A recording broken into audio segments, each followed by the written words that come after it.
Hi everybody. I hope you all are fine. So in this video, I will be discussing about what all questions has been asked to me in Genpact round one interview. Okay. So I didn't able to record it properly because the voice from other side was not audible. So some network issue came or some issue with the software. So I have created one PPT. In that PPT, actually, I have noted it down. Few important means all important question that has been asked in the Genpact, so that it will be helpful for you, so that you can go through all the questions and it will be helpful for you to prepare for your upcoming interview. So let's get started.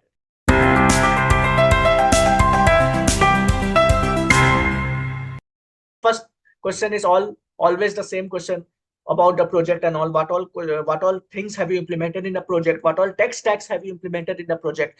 And how have you deployed? How have you did the build part like Jenkins, or how have you deployed, like you have deployed using PCF or using harness deployment? And have you made use of Docker, Kubernetes, those things? So they can ask like a number of things based upon your project. Okay, so that you can go through it, and you should be able to explain your project properly. Okay, sometimes they can dive deep into your project and they can ask you like specifically this MongoDB only, why have you used? Okay, so in REST API, which particular design pattern have you used and what was the purpose of using that design pattern? That they can ask you specifically. Okay, so whatever things you have made use of in your project, you should be knowing about that. You should have that specific knowledge. If you have made use of certain design patterns, just try to learn like why have you made use of design patterns, like was it there a requirement or just for using purpose you have used, and which all latest Java versions have you used, that you should go through. If you have made use of Spring Boot 3.0, then you should be knowing about Java 17 latest features, because they can ask questions based upon that. So those things you should be clear.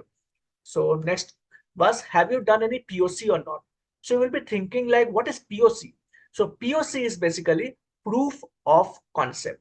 So what is proof of concept? So proof of concept is basically whenever you are trying to do some research on a particular requirement before actually doing the development. Okay, so in this, we directly don't jump into the development part. Rather, before doing the development, we actually do the POC and try to see like whether the time is feasible for doing that development or not within that specific time period. Okay, what will be the complexity? If that particular development requires to make use of multi-threading concepts or parallel stream concept, so we will be doing the POC on that, and then we will be seeing like those particular steps which you are implementing after discussion with the architect team, and then you will be seeing like the client's requirement is being fulfilled or not. So if you can see like, yes, whatever things we have discussed and it is giving me the required output as required by the client, then we can go ahead and do the integration with the actual project. So actually that is the POC basically. So if you have done in your project, it's perfectly fine. If you have not done, then you can say like there were some other people who were working on the POC and I have gone through their project and I've tried to understand their POC. So that way also you can tell.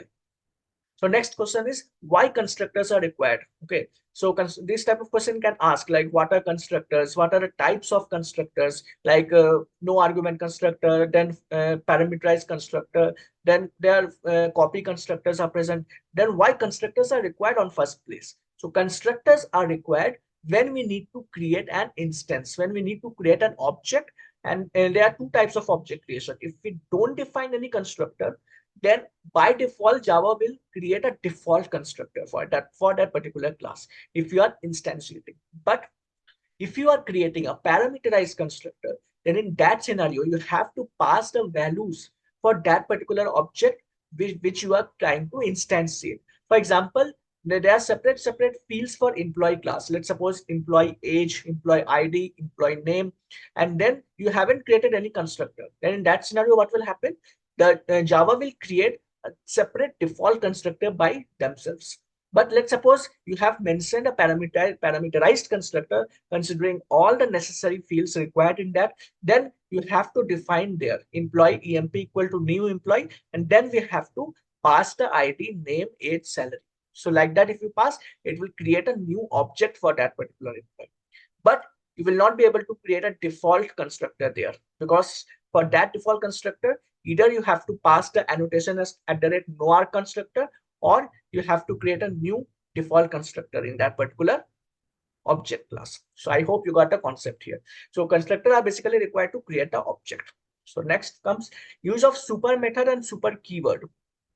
So these questions they can ask very frequently. Okay, so super method, it is used to call the implementation of the super class. Okay, so whatever super class constructor is being written with the help of super method from one class which extends the property of the parent class, we can make use of super method. It will call the constructor of the super class. Okay, so with the help of super keyword, we access and invoke the properties of the super class. So super class will have certain fields, certain methods. So we can invoke that properties, and then we can make use of that particular field and methods. And with the help of super method, we can call the constructor of the parent class. So that is the difference.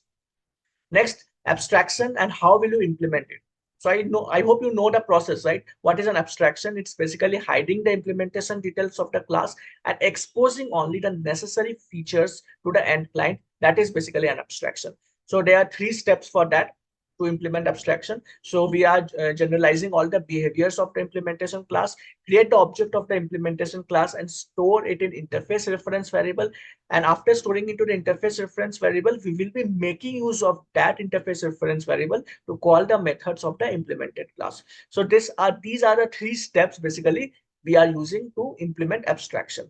Okay, and then you can implement code by your own so that you can understand abstraction step by step. Next comes, what's the contract between hash code and equals method? So this is also very frequently asked question, and this is important as well because this will be used when you are creating an object like employee or student or any other type of object, and you want to use it in the comparator class. Okay, and you want to compare the field values. So there hash code and equals method you need to override, otherwise it will give improper output. Okay, inconsistent output. So hash code and equals method, there is a contract between the two. What's the contract between the two? So if two objects have the same hash code, then it doesn't guarantee that two objects will be equal. But if two objects are equal, then there is 100% guarantee that two objects are same. Two objects hash code are same. So this is the contract we should always remember before going for implementation. So next comes difference between string buffer and string builder. Okay, so string, you know, it is immutable in nature. Whenever you're trying to modify the existing object, it will create a new instance into the heap memory. So that's why it is creating a lot of memory. It consumes a lot of memory into the heap space. So to avoid that problem, we are making use of string builder that we are knowing, right? But interviewer can ask you like, what's the difference between string buffer and string builder? Both are mutable in nature, then why we are going for one and we are not going for another? So we need to understand here, like whenever there is a requirement of thread safety, okay, so then we will be going for string buffer. And then when there is no requirement of multi-threading, and when there is thread safety is not a purpose, then we will be going for string builder. I have already created one video on lead code platform. I have implemented one palindrome question. We have made use of string and we have made use of string builder. How response time got reduced by 50 times, that I have shown you. So you can go through that video. Okay. So performance wise, string buffer will be slower. Okay. Why? Because it's thread safe. Okay, so one by one thread will come, it will acquire the lock, it will perform the operation, then another thread will come, it perform the lock, and it will execute the operation. Like that, only this operation will get executed. So string buffer becomes slower as compared to performance, but string builder is faster because there is no operation of thread safetyness. Okay, so there is no requirement of to make the flow as thread safe. Okay, because multiple threads are not coming at the same time. Okay, and string buffer, with respect to synchronization, we are making use of synchronized methods because you already know, like with the help of thread safetyness, we are making use of synchronization to create the object lock one by one. Okay, so that multiple threads doesn't come at one and create the object lock. Okay, so synchronization methods are required. For string builder, it's not required. No synchronization is required because we are not using string builder during uh, thread safe operation. So it's not a thread safe operation, right? Multiple threads can come and execute at the same time. So it's not a thread safe operation. So it becomes faster, not sync. So there is no use of synchronized methods. Okay.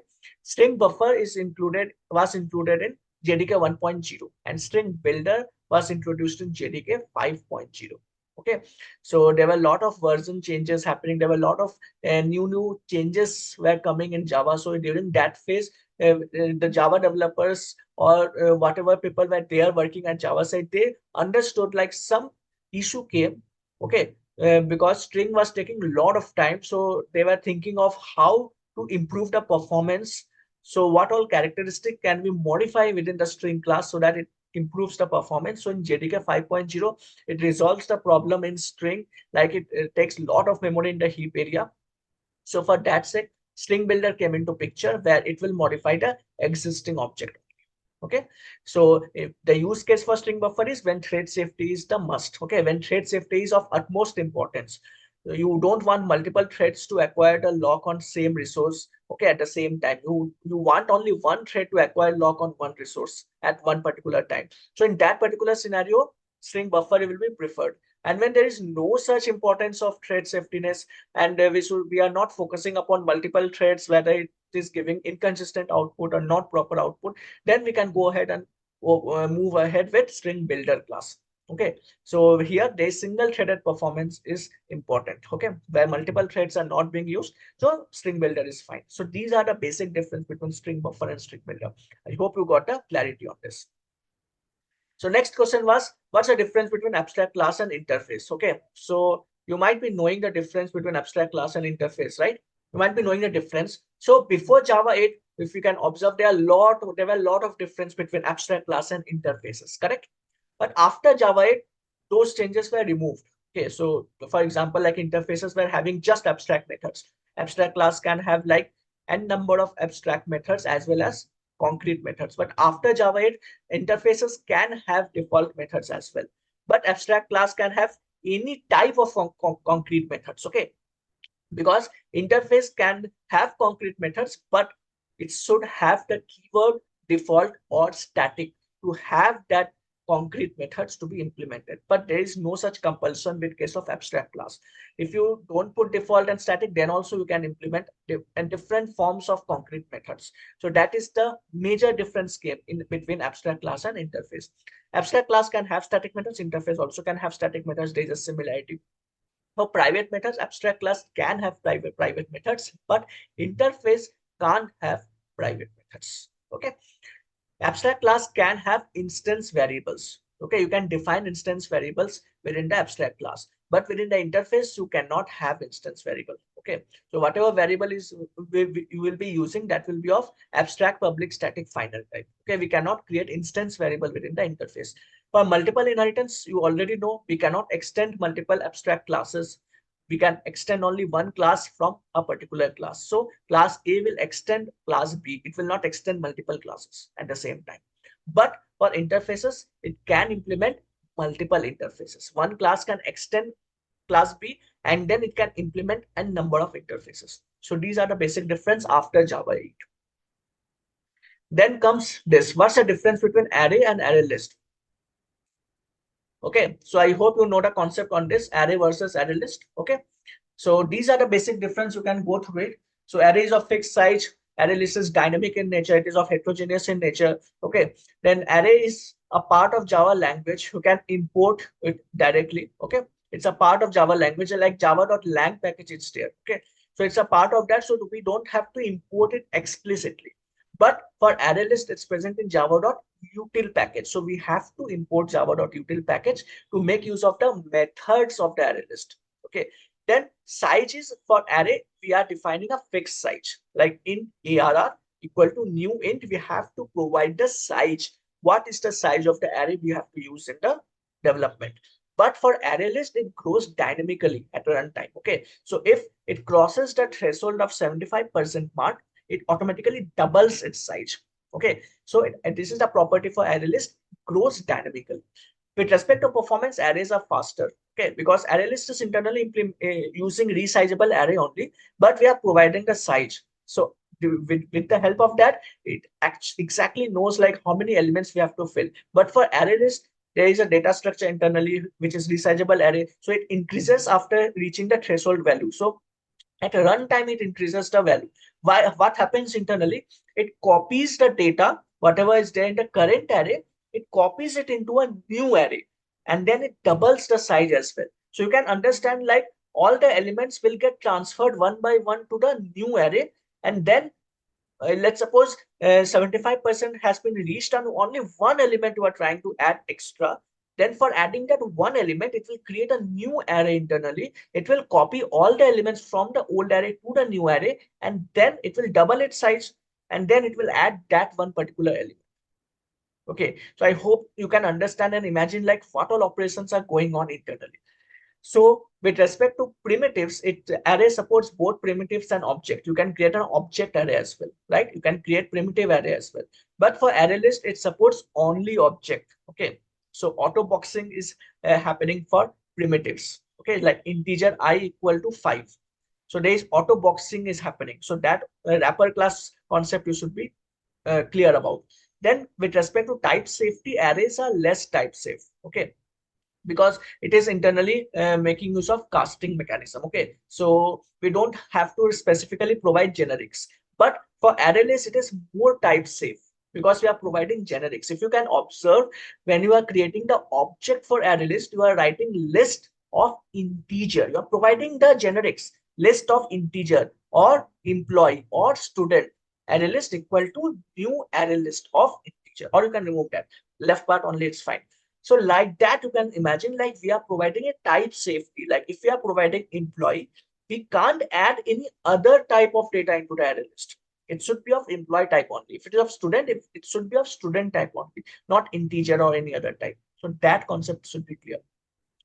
Then array is having very limited set of methods like array.length. Okay, so very few methods are present within array. But for array list, there can be n number of methods. Okay, you can insert in between, you can remove, you can add. Okay, then you can array list dot contains. So there are a lot of internal methods you can make use of, which are inbuilt, which makes your life more simple. Then comes memory. So arrays are more memory efficient. Okay, because you already know that it is of index based. Okay, so whatever searching you have to do, it is index based, so it becomes more faster. And you are defining the size of the array, so it becomes very much easy to understand like till where it will go and what is the index value. It will directly go into that place. And array lists are less memory efficient because you know at runtime it creates a new array, it increases its size. So again, it will try to search for that element. So there is like lot of space. There will be like lot of indexes it has to travel internally. So array lists are less memory efficient because for one particular element it may create double the size of the existing array. Okay, then for synchronization, arrays are not synchronized. Okay, and array lists are also not synchronized. It is not thread safe. So for making it thread safe, we can make use of synchronized version of the array list. Okay, we can make use of copy on write array list. Okay, so and we can make it immutable as well by using list.off. List.off method, if you use, you can make it immutable. But for arrays, it's not possible, right? And for flexibility, arrays are less flexible because its size is fixed. So if you are knowing the size beforehand, then always and always you should go with array. But if size is not fixed and you are not knowing it beforehand, then it's mandatory to go for array list because you need to know like at runtime how many people will come. Let's suppose you are going to a particular hall or particular auditorium. You have booked a seat for let's suppose 100 people, and at runtime means when the show is about to begin, that time 200 people came, but you are not sure on that like 200 people can come. So in that particular time, auditorium will be filled up. Then there will be no way that you can accommodate all the people. They will be sitting like uncomfortably. Okay, but if you are creating a space for 500 people, then 100 people came, then again another 100 people can come, right? So that way array list is much more preferable because it's increasing at runtime. Okay, it will dynamically increase. So at that particular position, if there are multiple halls, you can shift the people, you can shift all people to new auditorium with new size, with an enhanced version of the size.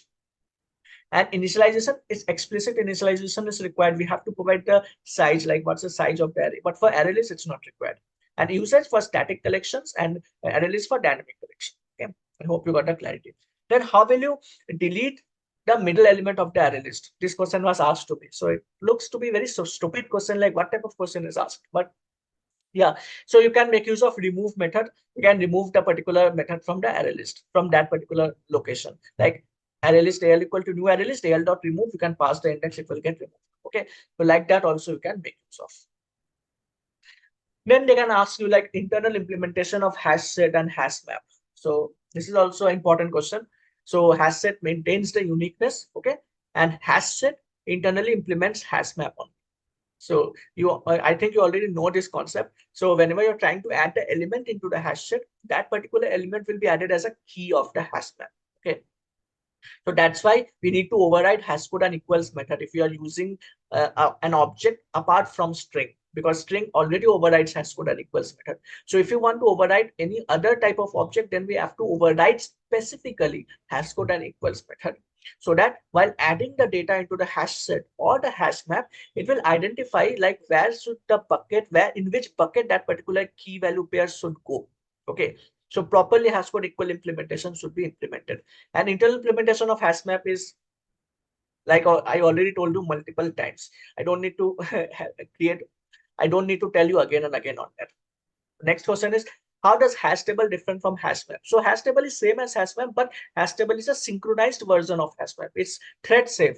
Okay, so if there are n number of threads coming, then it will, one thread will be allowed to create a lock, and another threads will be waiting so that that particular thread releases the object lock. So hash table is same as hash map, but it's a little slower. Hash map is faster.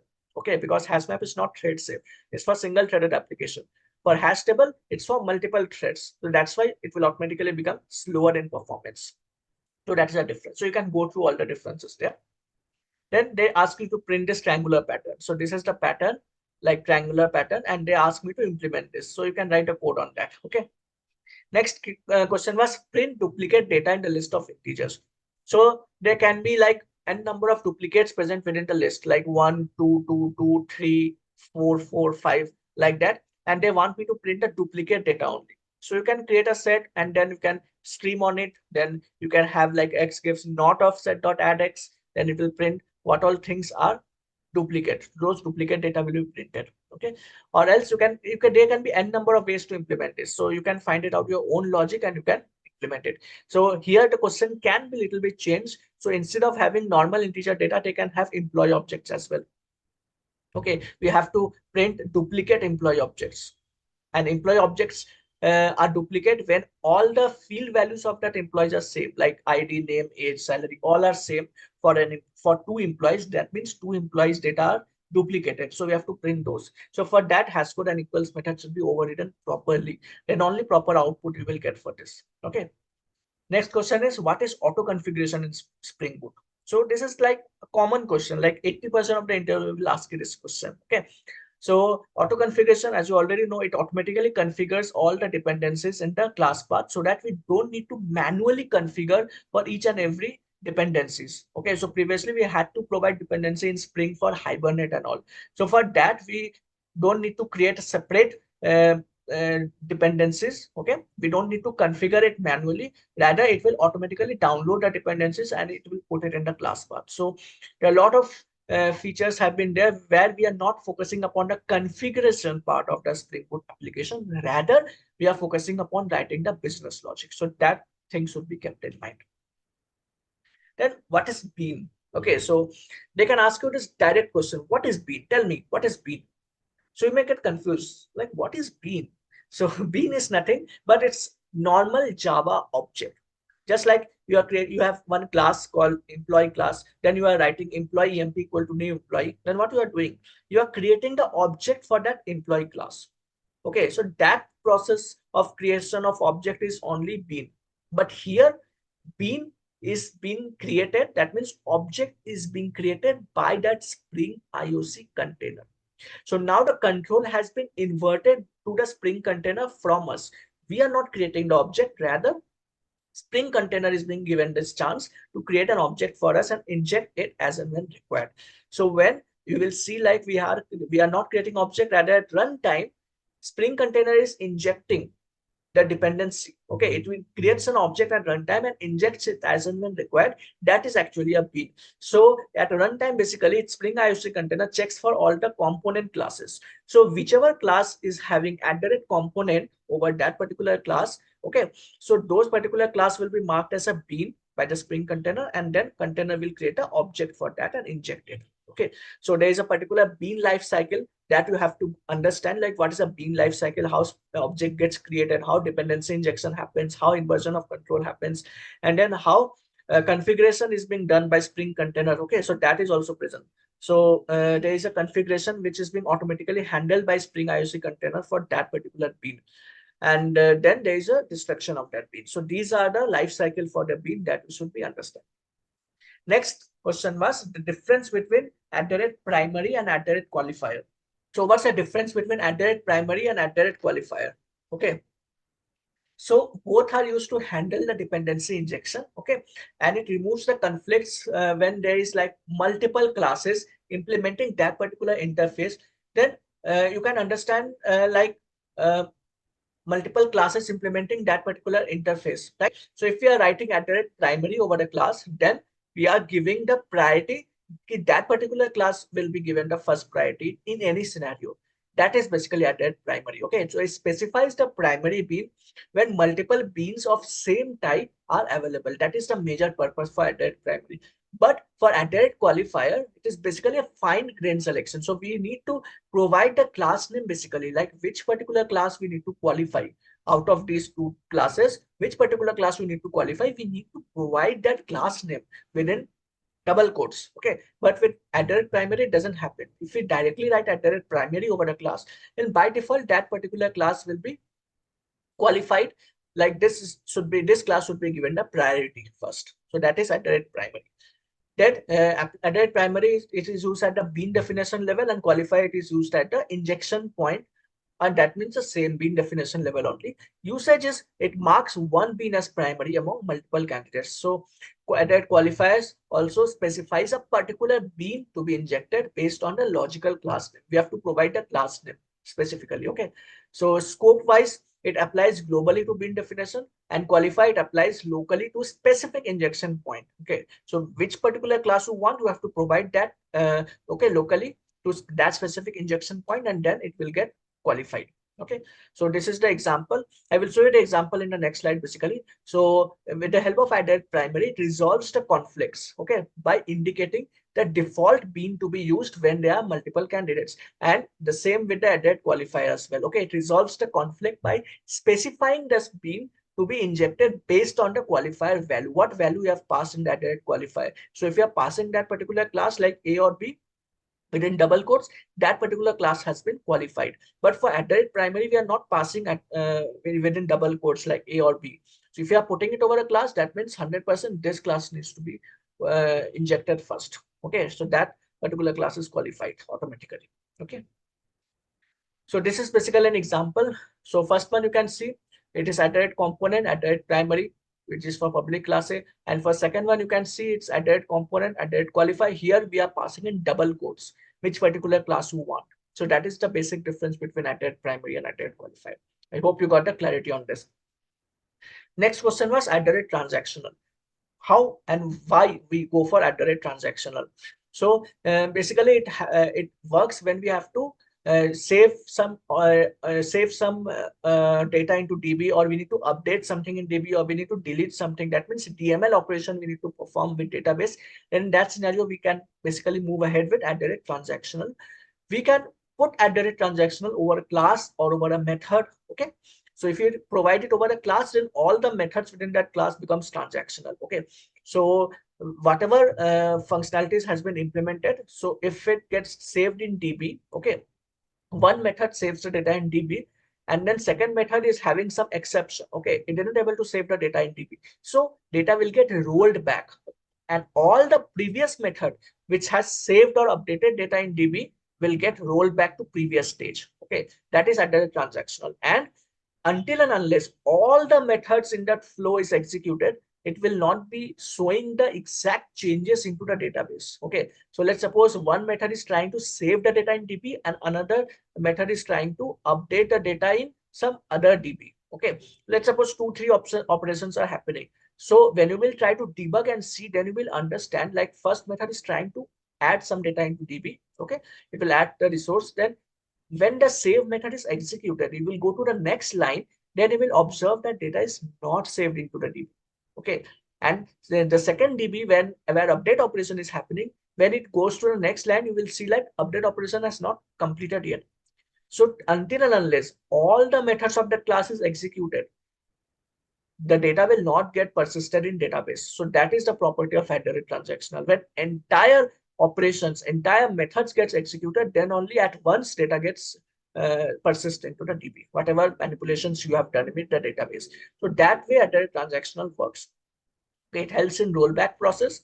Okay, it helps in distributed transactions, and it helps in changing the data or persisting the data into database at one shot, so that the data becomes consistent across all the layers.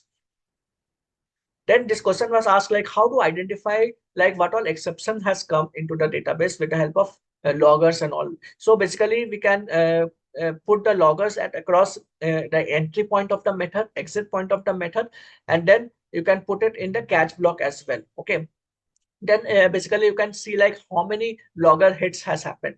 So you can create one counter for that at the top at the global level, and then you can increase the counter at each and every line where it is going. Okay, so let's suppose the first line of the method has log.info, some message is there, then you have increased the counter over there. Okay, within like curly braces you are passing, and then you are giving the counter plus plus, so it will increase the counter there. Then at the end of the method it will increase the counter by 2. Then if counter becomes 2 in the console, okay, or in the logger file, then you will get to know like, yes, the entire operation has been executed properly. Okay, but in catch block, let's suppose that you have decremented the counter by 1. So the entry point of the method has counter increased from 0 to 1. Then as soon as it reaches the catch block, then you are decrementing the counter back to 0. Means you are decrementing by minus 1.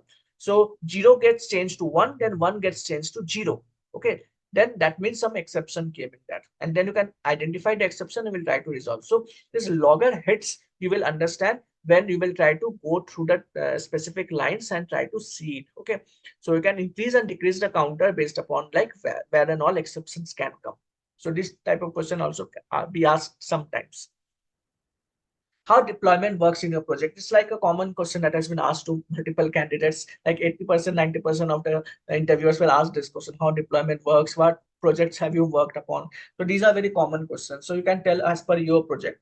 So in our project, I told like we have done for deployment, we have deployed our project to PCF and then later migrated to Harness. So those things we have done. So whatever you have done, maybe you have made use of AWS for deployment. So that way also you can tell. Okay, so it's totally depending upon project to project. Then they have asked like which methodology have you used in your project, agile methodology or waterfall methodology.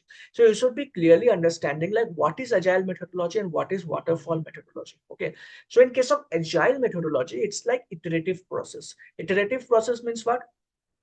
So there will be like a set of uh, user stories with a certain set of implementation has been assigned to a particular employee. Okay, so that particular person is working on that user story, and then a sprint has been given, like 2 weeks sprint has been given to complete that task. After completion of that task, one part of that entire flow, there will be like a lot big project is there, and that small part has been given to in that particular sprint. After execution of that task in that sprint, again next sprint will come, then next part of the same functionality will be implemented. Then in next sprint, if everything works fine, then the next part of that particular application will get implemented. So like that, step by step, that particular user story will be completed, then testing will be happening, then deployment will be happening, everything will be happening, then next set of tasks will come. It basically happens based upon the sprints. But in case of waterfall model, each and every step will be happening after the first one. Okay, so when first step gets executed, then only second step will start. Like first, like planning and execution of the implementation, what all being taken from the client. We have to plan, we have to execute, and then third part will be development. So we will be doing the entire development at one shot. So we'll be understanding like entire development of the project, can it be done within 2 weeks? It's not possible, right? It can take up to 2 months or 3 months, maybe depending upon the size or length of the project. Okay, so if you do it that way, will it be feasible enough? No, right? Well, how will it be feasible? 2 or 3 months you are taking, and then you are not interacting with the client usually. Like, what's the progress? You will not be able to get right until unless you are testing certain part. So that's why in 90% of the companies, agile methodology has been used, because there part by part it goes, and we are giving information to the client as well, like 20% of the application is completed, we have tested and deployed, it's working fine. The next 20% will go to next sprint. So we can clearly track the progress basically, and we can tell to the client like how much is the progress and how much time it may take for remaining part. So it is very much understandable, and the flow is also very smooth. But in case of waterfall, that is not a case. Okay, it's entirely different thing. So it will not go to testing until and unless the development gets completed within 2 months, 2.5 months, or 3 months. So testers will have to wait for 3 months before development gets completed, because here it goes one step at a time. Before going for testing, development should be completed first. So that process is waterfall, and it's not feasible as well. We should always go sprint by sprint, part by part, based upon the user stories. So that is the basically for agile and waterfall methodology. Okay. So you can go through all these differences, then you can able to identify and you can tell them to the interviewer as well. Okay. So I think you have got, these are the questions that has been asked to me in Genpact round 1. I hope you got the clarity and understanding for this. So we'll see you in the next video with round 2 for Genpact. Okay. And then I will be discussing upon what all questions has been asked in the client rounds. So stay tuned, stay connected. I will see you in the next video with the next set of Genpact round 2.